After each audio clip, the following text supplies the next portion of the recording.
अस्सलाम वालेकुम। Kamran Bhatt, founder of the Fitnovations, अपने वीलॉग के साथ पेश खिदमत। आज से 7-8 साल पहले हम सब लोगों ने बूट कैंप्स का बड़ा उरूज देखा, बड़ा रौला मचा। एक दफा एक बड़ा ही यूनिक सा कॉन्सेप्ट मार्केट में थ्रो किया गया, जिसमें हर एस्पेक्ट ऑफ लाइफ से ताल्लुक रखने वाले लोगों ने एक दफा रज के इसमें अपना हिस्सा डाला। बड़े ही कूल हेडिंग्स के साथ 4 हफ्ते, 6 हफ्ते, 8 हफ्ते के बूट कैंप्स मॉल्स की छतों के ऊपर, स्कूल्स के बागों के अंदर, खुली खुली जगहों के ऊपर इनिशिएट किए गए। एक दफा थरथली मचा दी थी, रज के गेम चुक दी थी सियाना ने। तो बूट कैंप्स को 3 हिस्सों में डिवाइड करूंगा। पहला, उसकी फॉर्मेशन और उसके ऑपरेशंस, होता कैसे था। दूसरा, उसके आउटकम्स और उसके रिजल्ट्स। तीसरा, उन रिजल्ट्स के रीजंस क्या थे। तो जी 100 लोगों की क्लास है, उनको असाइन किए गए 4 से 5 ट्रेनर्स, उनके एंगल्स और एग्जीक्यूशंस चेक करने के लिए। फिर जी बड़ा ही खूबसूरत प्रेजेंटेशन के साथ मस्त से एक प्रोटोटाइप डाइट प्लान प्रिंट किया गया, जिसके अंदर प्रोटीन, कार्ब्स और फैट की सारी ऑप्शंस दी हुई हैं और उसके आगे ग्रामेज दी हुई है कि ना कि ग्राम्स के अंदर आपने मेजर करके खाना है। ये सारा प्रेजेंट करके लोगों के हाथ में पकड़ा दिया गया कि एलो जी एगा जे डाइट प्लान थे, ए फॉलो करना चाहिए। फिर जी 6 दिन का रगड़ा प्लान। 7वें दिन कोई वर्कआउट नहीं, रेस्ट है, बट वहां पे आप सॉलिड नहीं खा सकते। आपने सारा दिन जो है ना डिटॉक्स जूसेस यानी कि लिक्विड पीना है। रिजल्ट्स, एक अंदाजे के मुताबिक 70% लोग जो हैं अपना रिजल्ट ही नहीं अचीव कर पाते थे। उसमें से 25 से 30% लोग बूट कैंप्स पूरा कर ही नहीं पाते थे, उससे पहले ही वो ड्रॉप आउट हो जाते थे। बाकी 35 से 40% लोग वो थे जो फिर भी जो है ना धक्काशाही कर करा के जो है ना एंड तक पहुंच जाते थे और एंड पे पूरा करके वो कहते थे thank you very much, we are done. फिर जी 30% लोग थे जिन्होंने कोई थोड़ी बहुत ही एफर्ट मारी, कोई कर करा के जो है ना कोई सीधा बदरा किया अपना लाइफस्टाइल और थोड़ी बहुत ही अचीवमेंट की, कोई थोड़ा बहुत वेट लॉस किया या ट्रांसफॉर्मेशन की। फिर आते हैं जी 10% लोग, जिनको मैं कहूंगा stars of the boot camp. ये वो लोग हैं जिन्होंने 6 दिन का रगड़ा भी बर्दाश्त किया, एक दिन फाका करके डिटॉक्स भी किया और उन्होंने बड़ी रिमार्केबल किस्म की ट्रांसफॉर्मेशंस की। अब आते हैं जी रीजंस। 25 से 30% लोग जो ड्रॉप आउट हो जाते थे, ये मेनली ड्रॉप आउट होते थे इंजरीज की वजह से, और वो इसलिए होता था बिकॉज एक ट्रेनर असाइन किया गया है 20 से 25 लोगों के लिए। दैट इज इम्पॉसिबल कि वो सबके एंगल्स और एग्जीक्यूशंस देख सकें, और इन्हीं गलत एग्जीक्यूशंस और एंगल्स की वजह से लोगों को इंजरीज हो जाती थी। तो जी एंड के ऊपर इन लोगों ने सोचा कम ही कुत्ता है एर ही साढ़े को हो सकता, और वो निकल गए जी पतली गली से। फिर आते हैं जी 35 से 40% लोग। ये वो लोग थे जिन्होंने पैसे दिए हुए थे और उन्होंने सोचा यार पैसे तो पूरे करिए, तो वो फिर जो है ना डंग टबाओ पॉलिसी अप्लाई करते हुए एक दिन जाते थे, 2 दिन नहीं जाते थे, 2 दिन जाते थे, 1 दिन नहीं जाते थे। डाइट फॉलो कर भी नहीं सकते थे क्योंकि डाइट वैसे भी बड़ी मुश्किल थी, ग्रामेज के अंदर कौन मेजर करके खाएगा। 20% लोग वो थे जिन्होंने डाइट के ऊपर भी हाथ पांव मारा, अपना लाइफस्टाइल भी सीधा पदरा किया, वर्कआउट्स के ऊपर भी तवज्जो दी और कुछ ना कुछ अचीव किया, कोई ट्रांसफॉर्मेशन हुई, थोड़ी बहुत ही बॉडी शॉडी बन गई।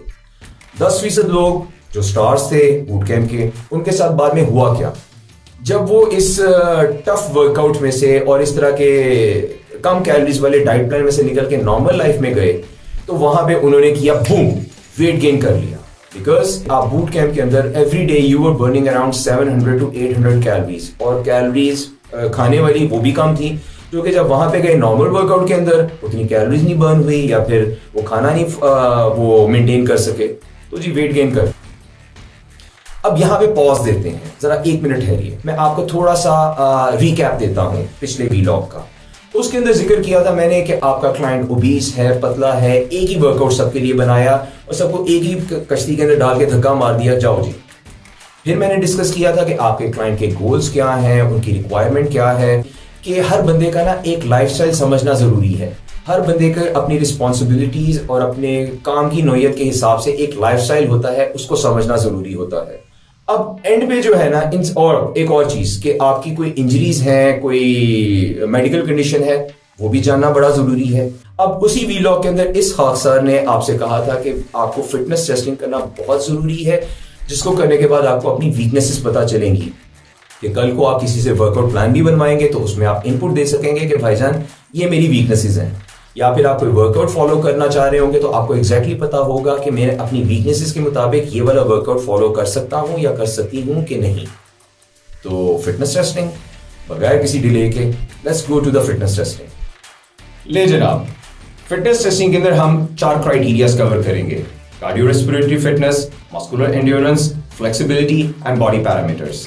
कार्डियोरेस्पिरेटरी फिटनेस मेजर होती है VO2 मैक्स के अंदर। VO2 मैक्स का मतलब होता है कि आपकी बॉडी, आपका सिस्टम कितना एफिशिएंटली और कितनी ज्यादा ऑक्सीजन आपके मसल्स तक पहुंचा सकती है अंडर सम इंटेंस लोड और इंटेंस एक्सरसाइज।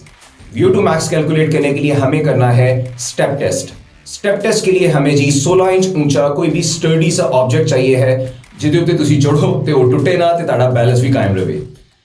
मस्कुलर एंड्योरेंस के लिए पुशअप्स करेंगे, स्क्वाट्स करेंगे एंड सिटअप्स करेंगे। फ्लेक्सिबिलिटी के लिए जी हम करेंगे sit and reach test. Body parameters जिसके अंदर आता है BMI, waist to hip ratio and body fat level, उनको उसी एंड से कैलकुलेट करांगे। So first let's get to it. Step test. आपने जो सा भी ऑब्जेक्ट चूज करना है स्टेप टेस्ट के लिए, उसके ऊपर फर्मली पांव रखा और स्टेप अप करना है। एक चीज का ख्याल रखना है कि स्टेप अप करते हुए पिछले पांव से हल्का सा उसको टैप करना है ताकि आपकी स्पीड और आपका बैलेंस मेंटेन हो सके। Step on it, tap 1, tap 2, tap 3, 24 steps इसी तरह इस लेग के ऊपर पूरे करने हैं। फिर जी दूसरी लेग की बारी आती है, इसी स्पीड के ऊपर इस पे भी शुरू हो जाए। टैप 1, टैप 2, टैप 3, 24 स्टेप्स इस लेग के ऊपर पूरे किए। फिर जी 24 स्टेप्स जो है उसी पहले वाली लेग के ऊपर दोबारा करने हैं। इससे जो है बंदों की जो है 3 मिनट का स्टेप टेस्ट कंप्लीट हो जाता है। 24, 24, 24। इसी तरह फीमेल्स ने 22, 22 और 22 स्टेप्स करने हैं। जब 3 मिनट का प्रोसेस कंप्लीट हो जाए तो फिर आपने अपनी नब्ज चेक करनी है, 15 सेकंड के लिए काउंट करना है। जो आपके पास वैल्यू आएगी उसको आपने 4 से मल्टीप्लाई कर देना है। मल्टीप्लाई करने के बाद जो आपके पास वैल्यू आएगी वो होगा आपका 1 मिनट का हार्ट रेट। अब इस हार्ट रेट की बुनियाद के ऊपर आप अपना VO2 मैक्स कैलकुलेट कर सकते हैं। आपके पास हार्ट रेट आ गया, फिर एक फॉर्मूला होता है मेल्स के लिए अलहदा और फीमेल्स के लिए अलहदा VO2 मैक्स कैलकुलेट करने के लिए। इसके अंदर जो है आप अपना हार्ट रेट को बीच में उस इक्वेशन में डालेंगे, चाहे बंदा है चाहे बंदी है, तो आपके पास एक स्कोर आएगा। वो स्कोर होगा VO2 मैक्स। अब वो स्कोर जितना ज्यादा होगा इसका मतलब है VO2 मैक्स उतना ही ज्यादा है। जितना ज्यादा VO2 मैक्स है तो इसका मतलब है आपकी कार्डियोरेस्पिरेटरी फिटनेस उतनी ही तगड़ी है। ले जनाब, अब बारी आती है मस्कुलर एंड्योरेंस की। अब पुशअप्स आप करेक्ट फॉर्म के साथ 1 गो के अंदर जितने ज्यादा आप कर सके बगैर रुके वो आपने करने हैं। बट पहले आप एंगल समझ लें क्योंकि इसमें थोड़ी सी मिस्टेक करते हैं लोग। सबसे पहली और इंपॉर्टेंट चीज है कि आपकी कमर जो है वो आर्च नहीं होनी चाहिए, वो सीधी रहनी चाहिए। और आगे 1, 2, 3, 4, 5। ये हो गई जी करेक्ट फॉर्म पुशअप्स की, जिसको मेंटेन करते हुए आप जितने ज्यादा पुशअप्स कर सके 1 गो के अंदर वो आपने करने हैं और उसकी रीडिंग नोट कर लेनी है। अब मसला आता है जी फीमेल्स का कि फीमेल्स में भी ये वाले पुशअप्स ना कर सके, तो फीमेल्स के लिए असिस्टेड पुशअप्स की भी फैसिलिटी मौजूद है। बट एंगल पहले देख लें। वही मसला आता है इसके अंदर भी। सबसे पहली चीज ये है कि आपने नीज को बेंड किया और कमर को आर्च नहीं होने देना, कमर को इधर ही रखना है और आगे की तरफ प्रेशर रख के नीचे जाना है। 1, 2, 3, 4, 5। ले जनाब, ये फीमेल वर्जन हो गया असिस्टेड पुशअप्स का।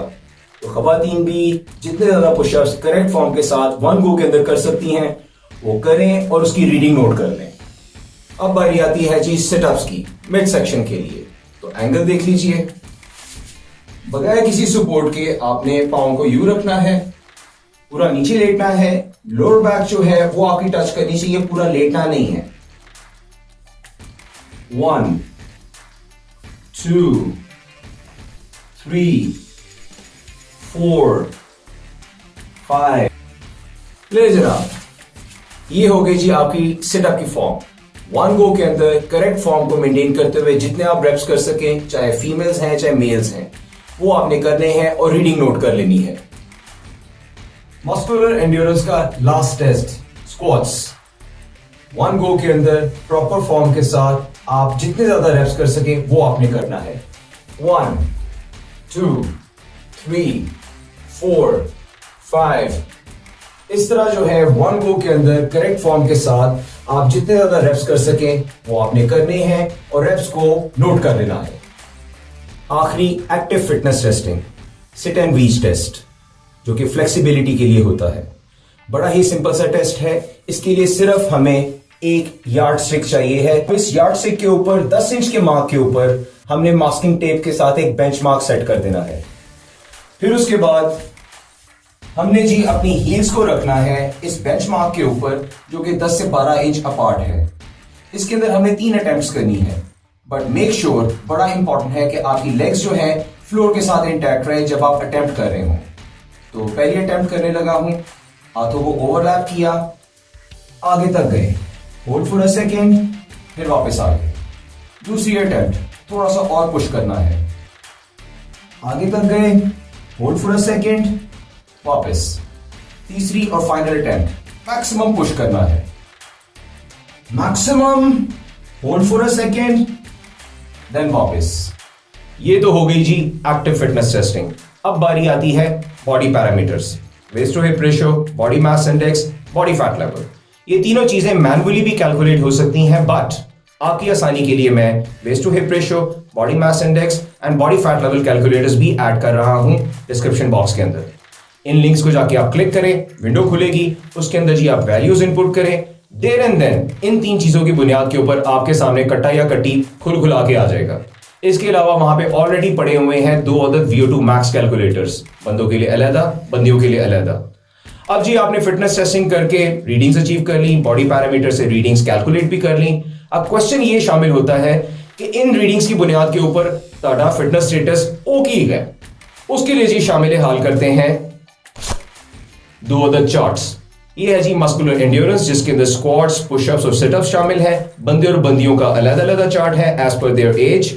और यहां पे है जी VO2 max, flexibility, BMI, body mass index, body fat level and waist to hip ratio, बंदे और बंदियों का अलग अलग एज पर देयर एज। और ये दोनों चार्ट्स भी जा रहे हैं डिस्क्रिप्शन बॉक्स के अंदर। अब जी फिटनेस टेस्टिंग करके जो रीडिंग्स आपके पास आई, बॉडी पैरामीटर से जो रीडिंग्स कैलकुलेट की, उन रीडिंग्स को लेके जाना है आपने इन चार्ट्स के ऊपर, और वहां पे जाके देखना है कि एज पर योर एज आपका स्टेटस क्या है, आप कहां पे पाए जाते हैं। Are you very poor, average, good और एक्सीलेंट। इससे जी आपको आपकी वीकनेसेस पता चलेंगी, and then you can ask anybody to make a workout plan for you as per your shortcomings, और you can follow any workout on the YouTube और the internet as per your shortcomings. ये था जी आज का fitness testing का vlog. इसके बारे में जी कोई कमेंट, कोई क्वेश्चन, कोई क्वेरी और कोई सजेशन, तो फील फ्री। अगर आप चाहते हैं कि ये सारी की सारी science backed information with no bullshit advice आप लोगों तक प्रॉम्प्टली पहुंचती रहे, तो मेरा चैनल सब्सक्राइब कीजिए और घंटी का बटन भी प्रेस कर दीजिए। अपनी लाइफ, अपनी हेल्थ और अपनी फिटनेस का बहुत ज्यादा ख्याल रखें। Till we meet next time, just refuse to be average.